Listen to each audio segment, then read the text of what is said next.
अस्सलाम वालेकुम नाज़रीन, मैं शुएब अली उमरानी ऐं तव्हां ॾिसी रहिया आहियो BR टाइम न्यूज़। सभ खां पहिरियों शामिल कंदासीं हीअ रिपोर्ट। डॉलर ओपन मार्केट में 6 रुपया किरी पियो। डॉलर 242 रुपयनि जो थी वियो। इंटर बैंक में डॉलर 53 पैसा सस्तो 238 रुपया 84 पैसनि जो थी वियो।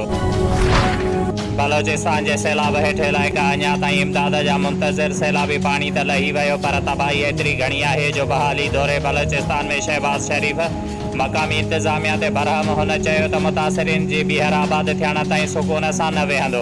वज़ीर आला बलोचिस्तान जो इंतज़ामिया गफ़लत ते फौरी एक्शन। डिप्टी कमिश्नर क़िला सैफुल्लाह खे मुअत्तिल करे छॾियो। हुकूमत जी साख एतिरी किरी चुकी है जो आर्मी चीफ के IMF का कर्ज खणी फोन करणो पियो आहे। IMF अज मुल्क में जेको थी रहियो आहे उन जा उहे भी ज़िम्मेवार आहिनि जेके साज़िश के रोके सघनि पिया। इमरान खान जो तहरीक इंसाफ जे नेशनल काउंसिल इजलास के खिताब। वज़ीर आज़म शहबाज शरीफ़ ते तनक़ीद।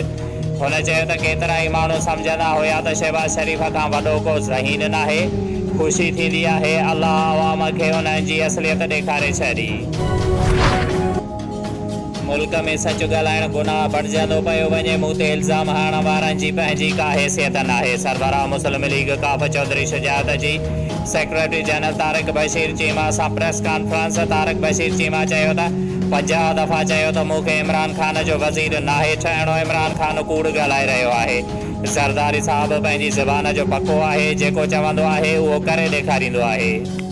शुएब अली उमरानी खे ॾींदा इजाज़त। वधीक ख़बरुनि ऐं अपडेट्स लाइ ॾिसंदा रहो BR टाइम न्यूज़।